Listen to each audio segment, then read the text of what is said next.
여러분, 설날 아침에 한 가지 이상한 장면을 보여드리겠습니다. 한 할머니가 새벽같이 일어나 절에 갑니다. 불상 앞에 엎드려 108배를 올립니다. 눈물까지 글썽이며 간절히 기도합니다. 부처님, 우리 자식들 건강하게 해주세요.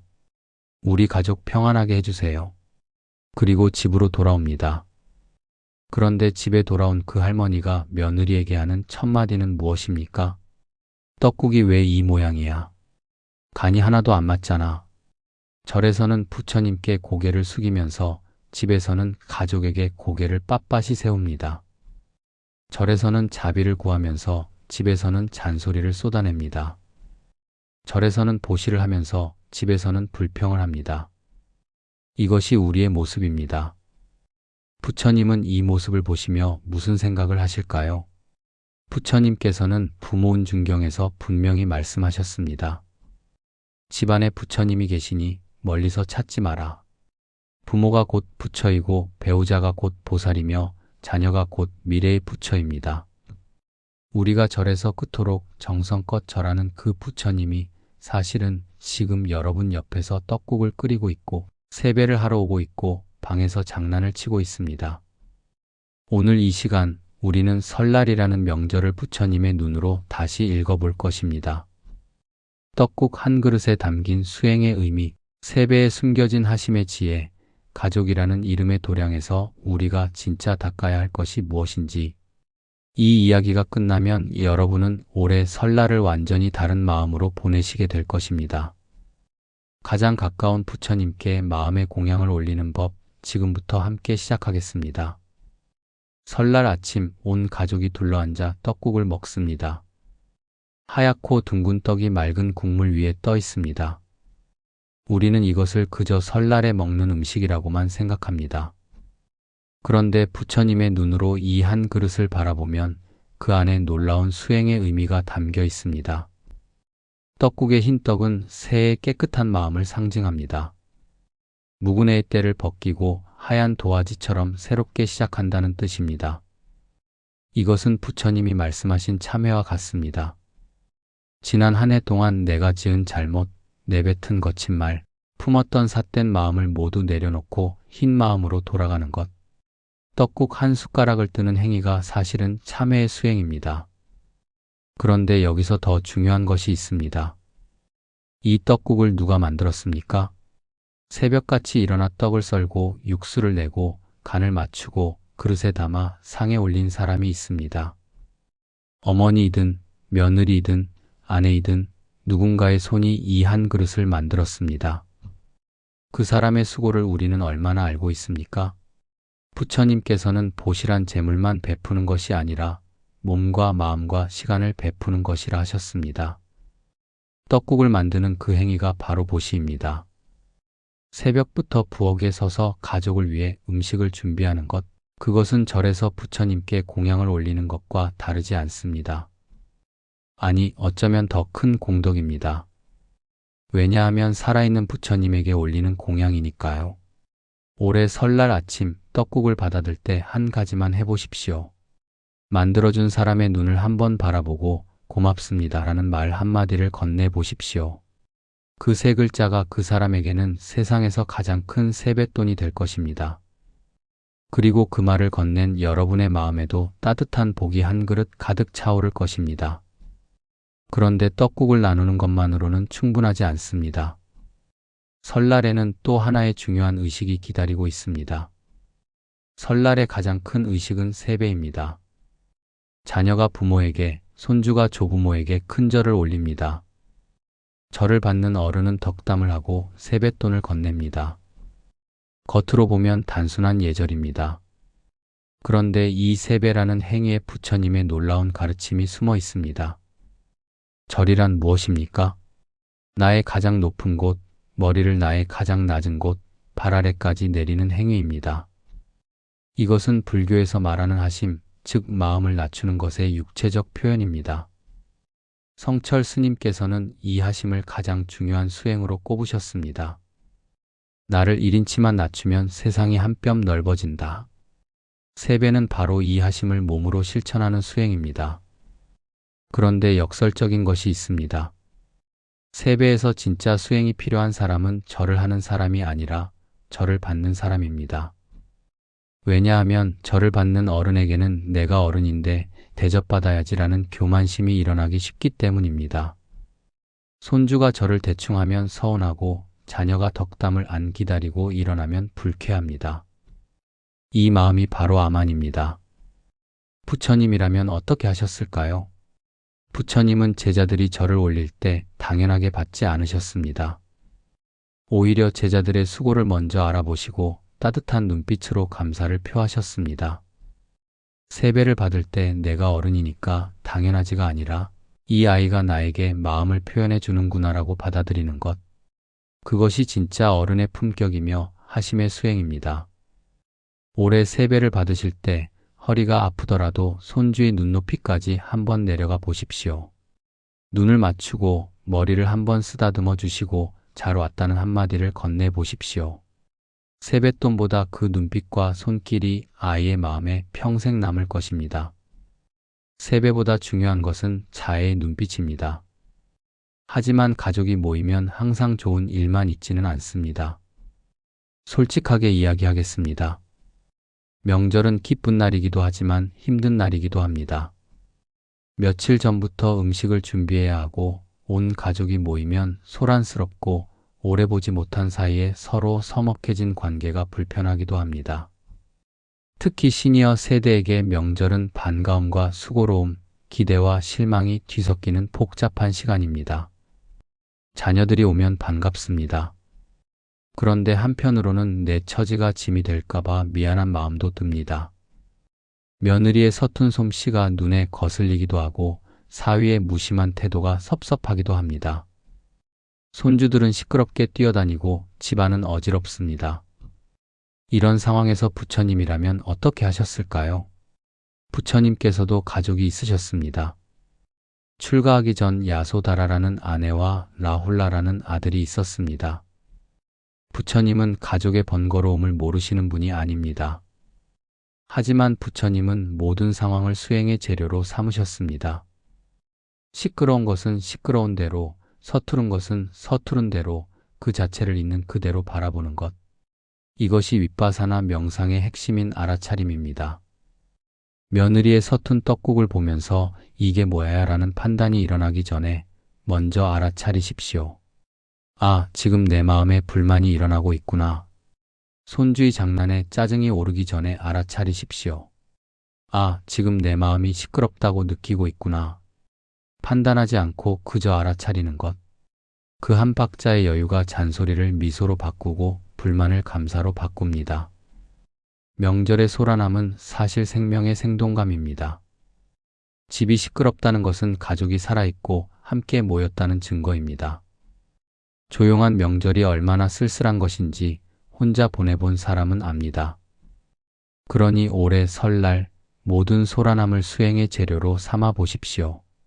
명절이야말로 절에서는 배울 수 없는 진짜 삶의 도량입니다. 부처님께서는 십선업도경에서 말씀하셨습니다. 말 한마디가 사람을 살리기도 하고 죽이기도 한다. 명절에 가족이 모이면 가장 많이 하는 것이 무엇입니까? 대화입니다. 그리고 명절에 가장 많은 상처를 주는 것도 대화입니다. 너는 언제 결혼하느냐? 아이는 언제 낳을 거냐? 그 직장 언제까지 다닐 거냐?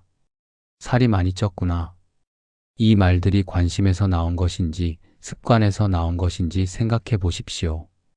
듣는 사람의 마음에 따뜻함을 주었습니까? 아니면 비수를 꽂았습니까?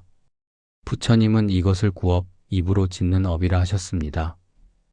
입에서 나오는 말이 복이 되기도 하고 독이 되기도 합니다.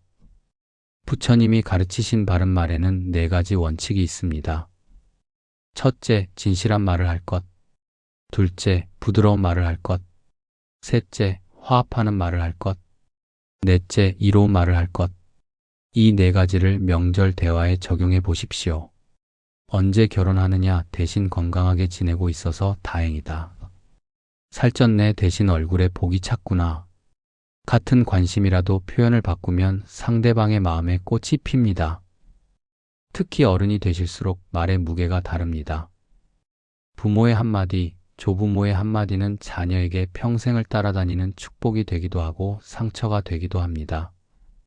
법구경에 이런 말씀이 있습니다.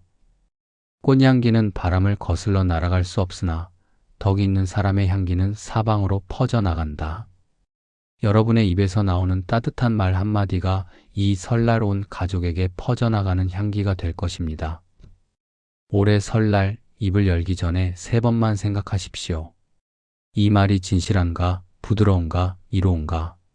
이 세 관문을 통과한 말만 내보내십시오. 말을 아끼는 것도 보시이고 좋은 말을 건네는 것도 보시입니다. 그 보시의 향기가 온 집안을 가득 채울 것입니다. 절에 가면 공양을 올립니다. 밥을 짓고 과일을 씻고 꽃을 가꾸어 부처님 앞에 정성껏 올립니다.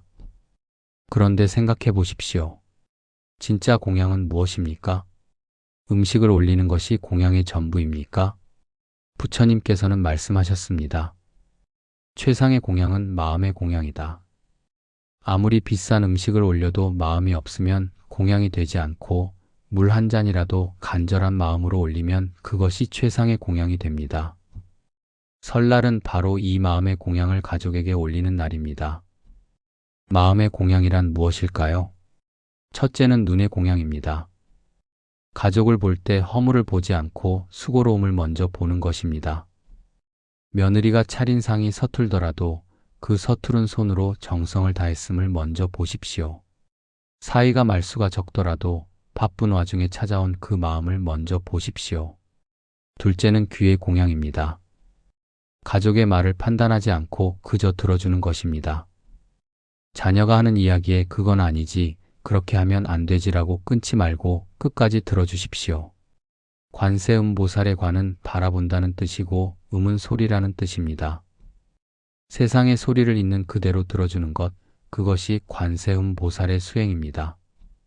가족의 이야기를 끝까지 들어주는 것이 곧 관음수행입니다.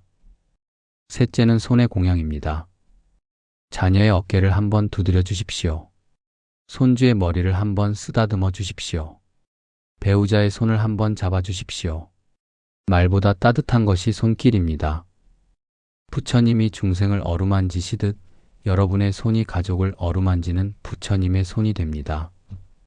올해 설날 절에 가서 불상 앞에 공양을 올리기 전에 먼저 집에서 살아있는 부처님들에게 마음의 공양을 올려보십시오.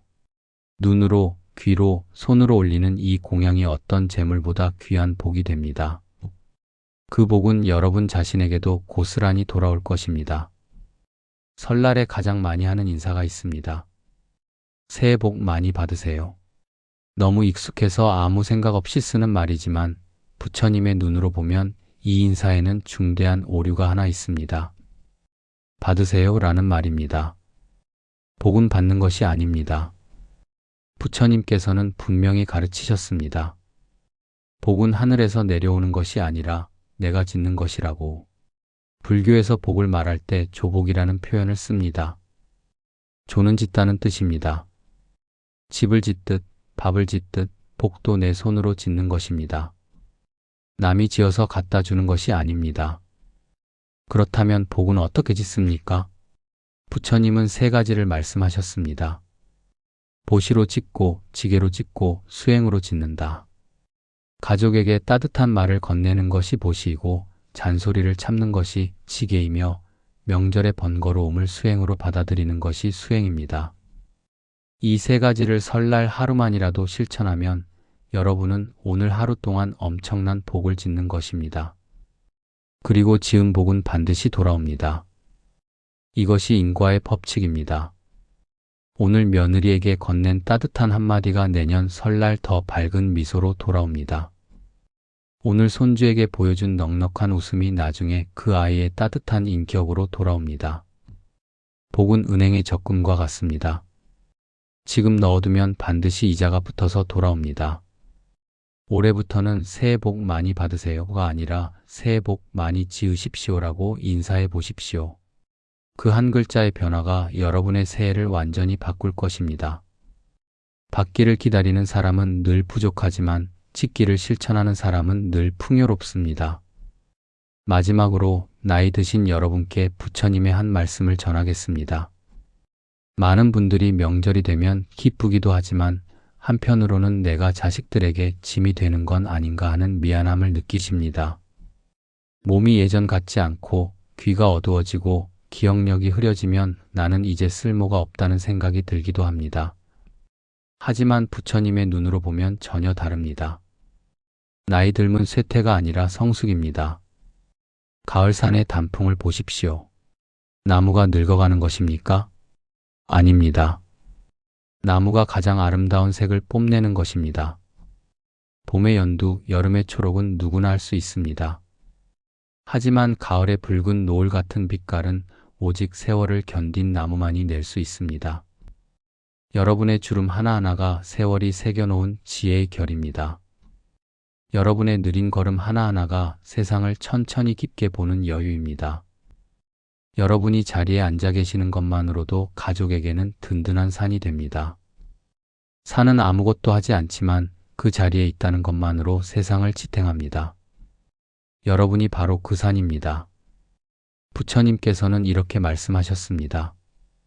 등불은 스스로를 태우면서 세상을 밝힌다. 여러분이 살아오신 그 세월 자체가 가족에게 비추는 등불입니다.